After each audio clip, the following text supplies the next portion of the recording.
Hello, welcome to The Honest Wargamer. I'm your host, Rob, and today's video, and I've said this for every Age of Sigmar 4 video, but today's video is also an important video. It's about battle tactics and how you're going to score points in Age of Sigmar coming up, which is cool. I've had a really good conversation with everyone in the chat leading up to the recording of this video. It's been really healthy, and there's some really fun information in this article that we're about to look at. Again, like all of these videos, I've really appreciated everyone leaving comments, liking, subscribing, all that other stuff. So if you could, so I can read them, because my experiences, that's why I live stream, my experiences are different to your experiences, and I'd love to know what your experiences are, what your hopes are, and what you think about the information that's in the article. Okay, so let's go look at it. Battle tactics are the key to winning in Warhammer Age of Sigmar. And I'm going to shout out the article writers as well. They've done a really good job of writing this from the perspective of someone who doesn't know anything about new Age of Sigmar. The great question that I've been asked a lot is, who are the new Age of Sigmar players who are reading crunchy rules articles? I don't know, but they've done a good job of doing it. And they explain what a battle tactic is. A battle tactic is effectively a mission that you get given, or you choose yourself, at the beginning of each one of your turns for the 5 turns that a game of Age of Sigmar takes. And then at the end of your turn, if you've completed the mission, you score some victory points. In Age of Sigmar 3, it was 2 victory points. In Age of Sigmar 4, it's 4 victory points. However, it's still worth the same percentage amount as it was in Age of Sigmar 3, pretty much, in that it's 2/3 of your total points you can score in a round. 6 points for holding objectives, which are little circles that you'll be able to get from the Honest Wargamer soon, and also 4 points for completing your battle tactic. Okay, so completing your battle tactic will be done via an ability where you choose the battle tactic at the beginning of each one of your turns. Your opponent will always get to choose battle tactics at the beginning of their turn as well. And this is called a tactical gambit. Once per battle round at the start of your turn. You cannot use this ability if you went second in the previous battle round and chose to go first in the current battle round. And you pick one battle tactic that you have not yet attempted. You can attempt to complete that battle tactic this turn. Games Workshop, in this article, and it seems like across all of the media, have worked really hard to express that they're trying to mitigate the effectiveness of the priority roll, which leads to a double turn. That's where both players will have a turn, they'll roll off to see who goes first in the next battle round, and then if someone chooses to go first in the second battle round, having gone second in the first battle round, therefore giving them a double turn, they are not going to be able to choose to do a battle tactic. That's what this is saying. I hope that wasn't too confusing, but any double turn, you can't choose a battle tactic unless your opponent gives you the turn, in which case you can do a battle tactic. So your opponent, which they cover in the article here, your opponent is not going to be able to force you to not achieve a battle tactic, which is great. So if you choose to take that advantage of having a double turn, then no battle tactic for you. And seeing as they're worth 4 victory points, which is quite a lot, then I'm going to say that you probably aren't going to want to take it, and therefore you're probably going to see the priority roll going away. But there are other loads of mitigating factors in the game. Specifically, if you're the underdog, you're going to get advantages. You're going to get additional CP if you're the underdog as well. So maybe you want to go down victory points. Maybe there's a skill set there in developing that. None of us know right now, but it's going to be really fun to find out. Okay. So they go on to say that you can only score 10 points per turn. This is going to give you a total of 50. This is quite interesting because currently if you're playing at an event, you'll play what's called the win-loss-draw system. So whoever wins a game will play someone else who plays or wins a game. And then at the end, at a 5-round event, someone or many people will have scored 5 victories to 0 losses or gone 5-0. Now, normally, the secondary is what we call the differential system. So however much you beat your opponent by, that's what happens. That creates a differential. So you could have a small win, 11-9, with 11 going to the winner, or a big win, 20-0, with 20 going to the winner. And so if you have 2 people at the end of an event who are 5-0, then you can be like, oh, well, that person got loads of big wins, so they're the big winner, which is cool. But ultimately, winning 5 games of Warhammer at an event is still a big deal and cool to do. So great. Okay, anyway. Also, so we might see the differential system go away, and instead it just be like, how many points did you get as a secondary? They could even make that the primary. So whoever, you're playing an event, I scored 42 points, you scored 37 points, I'm doing better than you in the tournament. We could see that as well. Okay, pretty interesting. So then they go on to describe the double turn, and then we start to see the spicy battle tactics, which is pretty fun. Battle tactics module, don't forget the game is broken up into modules, contains 6 universal battle tactics, which are used in both First Blood and the General's Handbook battle packs. Talked about both of those in the last video. To carve a path to victory, you'll need to carefully consider which battle tactic you'll declare each turn. Are you safe to pick Seize the Center or at the start of the game, or are you going to choose one of the other ones? This is going to be interesting. Let's look at the battle tactics. First one, and they've shown 3 of the 6, which is amazing. So there's only 3 more to go. So let's see. Seize the Center. You complete this battle tactic if at the end of your turn, if 2 or more friendly units are within 3 inches of the center of the battlefield and not in combat. Now, this feels like a very auto and easy one to achieve. Go first, put your models in the center, and then your opponent is going to be able to do nothing about it. So it's a nice turn 1 battle tactic. However, and I'm going to say this about probably every battle tactic, don't forget that there's the generic command ability Countercharge, which costs 2 command points, and it's going to be very possible for your opponent to potentially countercharge onto where those 2 units are, and then stop that and shut that down. In this, you get a lot of counterplay, counterplay, and then you get some great memes. Let's look at this. An easy battle tactic, right? Countercharge. This is going to be something that we look at a lot. I think this is going to be very fun. What are you going to spend your CP on? Maybe you're going to do it on countercharge so that your opponent isn't going to be able to score their battle tactics. That's quite interesting. However, if it wasn't for countercharge, this would be what we would call an uninteractive battle tactic. You just stand somewhere and you gain a lot of victory points. Some people don't like that. Some people do like that. Let me know in the comments below. All right, take the flanks. You complete this battle tactic at the end of your turn. If you have at least 1 friendly unit within 6 inches of each short battlefield edge, none of those units are wholly within friendly territory, and none of those units were set up this turn. So you can't do it with Deep Strike. Again, outside your territory, so faster units are good. That would be a positive. Units you've already deployed on the sides, and danger close to your enemy. And guess what?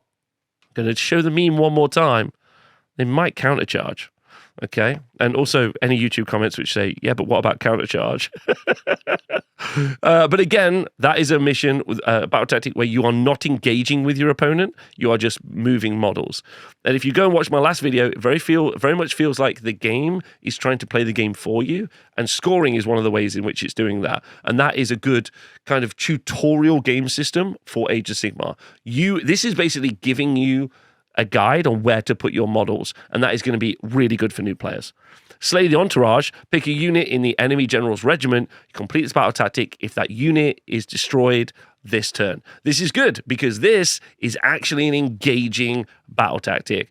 I have to go and kill an enemy unit and engage with my opponent. What's really fun about this as well is because it's the enemy general's regiment, then that means you get to really start to think about this battle tactic when you're doing your list writing. Okay, I'm going to take Archeon. I'm going to have 4 units of Chaos Marauder Horsemen in his regiment, and then Varangard in another one. And then you might say to yourself, oh, actually, no, I'll put the much tougher units in my general's regiment so that they're not going to be able to do Slay the Entourage, which is quite interesting. So again, this is going to affect list writing on the tabletop. Okay, so those are the 3 generic ones, with 3 more still to come, which everyone's going to be able to use over the course of a year. In this article, they've also confirmed that the General's Handbook, which is where you'll get these battle tactics, is going to last a year, which is cool. And then next year, we'll end up with some more generic battle tactics, which I quite enjoy.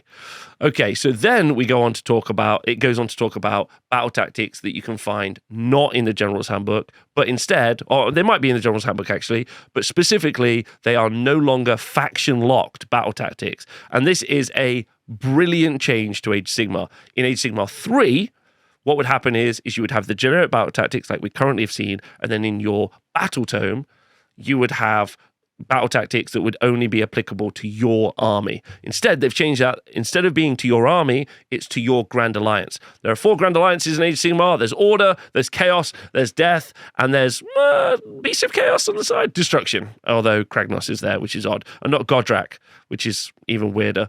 But anyway, we'll move on. 4 of them, which means there are 2 battle tactics for each Grand Alliance. So a total of 8, but only 2 per Grand Alliance. And this is quite interesting as well, because in addition, they're also not keyword locked. In Age of Sigmar 3, you had units which some units could do the battle tactics, or battle tactics that could only be done by certain units. So again, removing that restriction means that more units can be used in more army lists, which is a massive positive for Age of Sigmar. So all in all, not having battle tactics in the books is a massive bonus, and not having them locked to certain units is also an additional massive bonus. So this is a great change for the game. Okay, you have 4 battle tactics, 1 from each of the Grand Alliances. The first one is Reclaim the Realms, which is an order battle tactic. You complete this battle tactic at the end of your turn if there are 1 or more friendly units wholly within each quarter of the battlefield and more than 6 inches from all enemy units. So you can do this from Deep Strike. Do not engage with your opponent. Be 6 inches away from your opponent. Of course, you could always go into a unit, wipe it out, and then be 6 inches away from other units. But, and I don't want to say it again, countercharge coming key here to make it so this is going to be tough to play. The next one is for Chaos. It makes a lot of sense. It's called Ordained Charge. You pick an objective controlled by your opponent. You complete this battle tactic at the end of your turn. If 2 or more friendly units charge this turn, 1 or more of those units contesting that objective, and you control the objective. So a classic run in, fight, control the objective, very chaosy. Marked for the Grave, you pick a non-hero enemy unit that has not had any models slain in the battle, and if there are no non-hero enemy units on the battlefield, you can pick a hero. You complete this battle tactic at the end of your turn if that unit was destroyed this turn. So it's just kill a unit, which is fine. It's also good. That means you're engaging with your opponent. And lastly, time to get stuck in for destruction. You've got to pick 3 friendly units that are not in combat and wholly within friendly territory. Complete this battle tactic at the end of your turn if each of those units are wholly outside your territory, and use the fight ability this turn. That is the one that has the most restrictions on achieving it. However, destruction armies generally tend to run forward and fight stuff. So that works as well. Since all the battle tactics are now part of this annual's general handbook, like it said, so annual confirmed as being once a year, which means we'll have a stable game system over the course of the whole year. So if you get into Age of Sigmar 4 at the beginning and you say, cool, I'm going to try and buy these units to do those battle tactics, that'll let you know what to do, and it's going to last for a year. The Warhammer Studio will have more opportunities to balance battle tactics and ensure fair play during the edition's progress. I will say for new Age of Sigmar players, if you are new, that's a bit of a misleading article there, or that information is misleading, because they normally start writing the next General's Handbook because they have to get it printed and get it shipped from China, which is where it normally gets made. That means they normally start writing it about a year before they release it, which, seeing this is every year, means that about 3 months into Age of Sigmar 4, they'll start writing the next battle tactic. Next General's Handbook. So it's important to remember that that isn't 100% true, and it's pretty much written without any concept of what the game state is or what any problems are. We've seen that in Age of Sigmar 3 as well. That's just a part and parcel of playing Age of Sigmar, Games Workshop games because of print media. But I just don't want to lie to you all and read something out there which is not something that's true.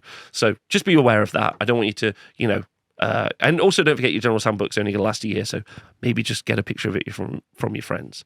Okay, and then next week they're going to be covering other articles. One of the other things that they've not talked about here is that we aren't seeing grand strategies, which is something that's in Age of Sigmar 3, and I'm super pleased to see them go away because they were incredibly arbitrary. They did not really make much sense narratively, in my personal opinion, and they had these massive swing parts of the game which didn't really feel fun and engaging. So I like that they're gone as well, and I think that's really good. So overall, all really positive changes, with the exception of either getting rid of battle tactics completely or having them designed so they're worth less points, but they're more swingy on whether or not you do it. Make them almost like an amuse-bouche of scoring points versus like a quintessential element of scoring points. So when you build your Age of Sigmar 4 armies, you're going to have to look at those battle tactics and think, okay, which units am I going to use to try and score them? And then which ones am I going to use to try to deny my opponent, as an example?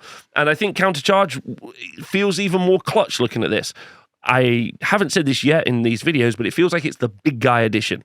Big units, so like a unit of 6 Varangard, a Maw Crusher, a Nagash, a big model, because obviously when you countercharge with a bigger model, it's that much more effective than if you countercharge with, 10 Fusiliers or something. So that's quite interesting as well.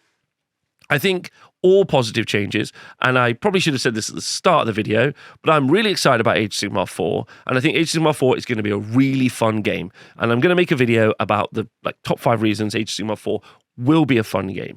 But it will be, so have a good time reading this, digesting this information, and then thanks for watching the video. We have a Patreon and a Discord, link to our Patreon if you want to join up and talk with other people who are excited about the game in the in the Honest Wargamer community. It'd be super cool if you did and help support me make more of these videos.